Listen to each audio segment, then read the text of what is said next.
Hi everyone, back again, another video. I've been away the last couple of days with work, and so I listen to the news and to different channels and stuff like that, and listen to what people are saying, and obviously when you're staying away in hotels, you spend your time flicking through Twitter and that kind of stuff. And one of the things that kind of caught my eye was this debate about Tanguy Ndombele. Now, I'll be honest, probably even before the start of last season, my opinion very much was done. Tanguy Ndombele, you are done. Go to whatever club you can go to. I don't care at all. You might be our most expensive player. We may have paid stupid money for you. You may have had great potential, blah, blah, blah. But you have not shown that for this club. And therefore, my patience is done. And I'm not generally like that about players. I genuinely like to give them time and really want them all to do well. And the truth of the matter is, I would really love to see Tanguy Ndombele do well. But like in my head, I was like, you're finished. And I've even said it in different podcasts and videos that I've either been invited onto or I've done for myself. And so it's really interesting over the last couple of days to see this story develop of Napoli offering £20 million for him. Now, my initial reaction was, I'll bite your hand off. I'll have that 20 million in me skyrocket, and let's move on from the whole debacle. But then there's stories come out that it's been rejected, and that the manager actually wants to give him more time.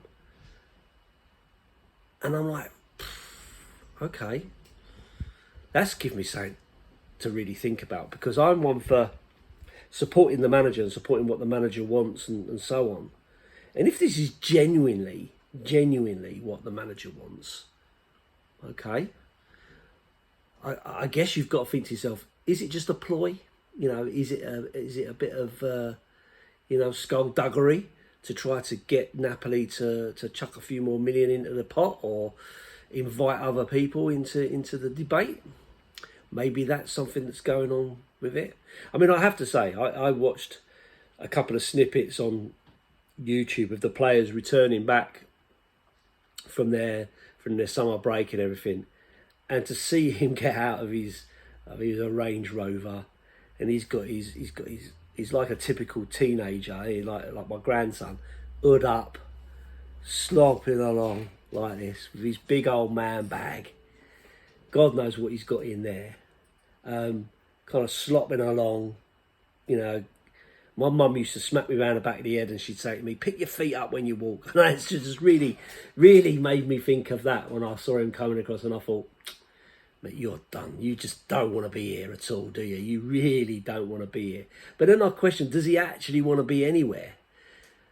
And it's so disappointing, because that guy, I mean, when you watch him live and you watch when he's playing okay, playing well, like, his balance is unbelievable. He can turn on a sixpence. He's got great upper body strength and all the rest of it.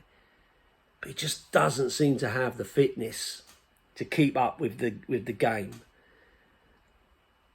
But then the bigger question is all about his desire.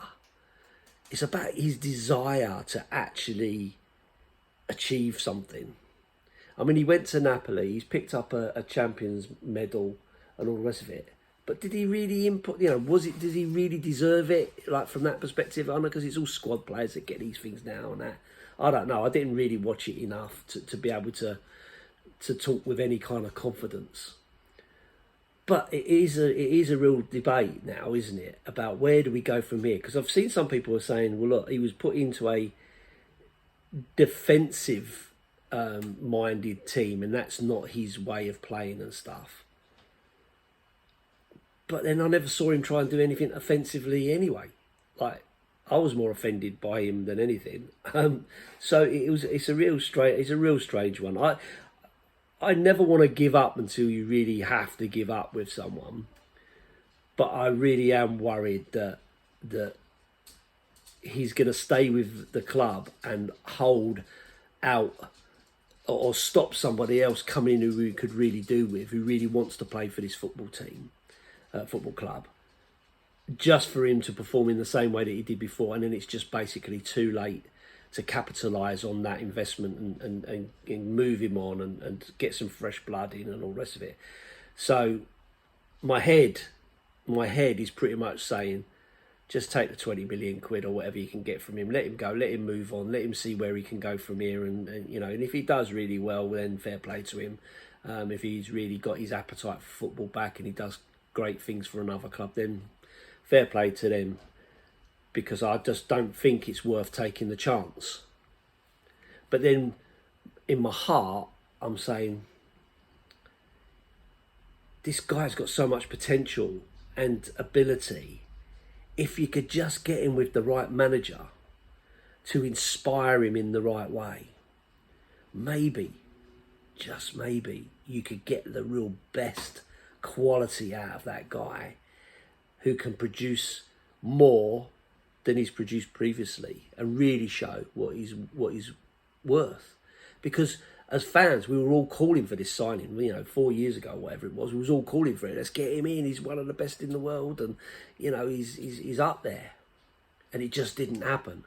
So the question is, did it not happen because of the style of play, or the type of manager we had, or the formation, or whatever, or did it not work because he's lazy, he's got no desire, and so on? And then you go, well, he had that opportunity to pick that up in Napoli. But this is Italian football. And Italian football, in my mind, is still rather negative and that anyway, and more defensively. So again, does it really play to his strengths? So it's a real difficult one. And I haven't got the answer. I'm just kind of debating it and putting it out there for you guys to have a think about and come back to me with your views. There's some good comments on the last video, lots of debate, lots of questions and stuff, which I really enjoy. I really enjoy that interaction. And funny enough, the subscriptions, after me saying that 60% of the people don't subscribe who watch the videos, it went up by something like 28 subscribers. So thanks very much for you guys who have decided to subscribe. I really appreciate it. It helps the algorithm, I'm told, and comments help the algorithm, and thumbs up help the algorithm, and all that sort of stuff. But listen, at the end of the day, it's about whether you like to listen to me rambling or you don't like to listen to me rambling. If you do, great. If you don't, move on. There's plenty of other YouTubers out there. There's lots of youngsters with far more technical skills in terms of doing intros and all that kind of stuff, certainly, than I am, because I don't know how to do any of that, so I haven't done any. Hence why I haven't got any of that flash kind of stuff going on. But yeah, so anyway, listen, back to the point. Tanguy Ndombele, have a think about it. What do you think? Are you done and dusted? Is your head saying you one thing, your heart telling you something else, or are you like, no, I've had it with a guy, let's get him out of the club, let's move on, let's get somebody else? Put some comments in the comment section, and let's get some debate and hear what everyone has to say about it. It'd be really interesting. But again, as always, thanks for watching. I hope you enjoy, and we'll keep the faith. Up the Spurs.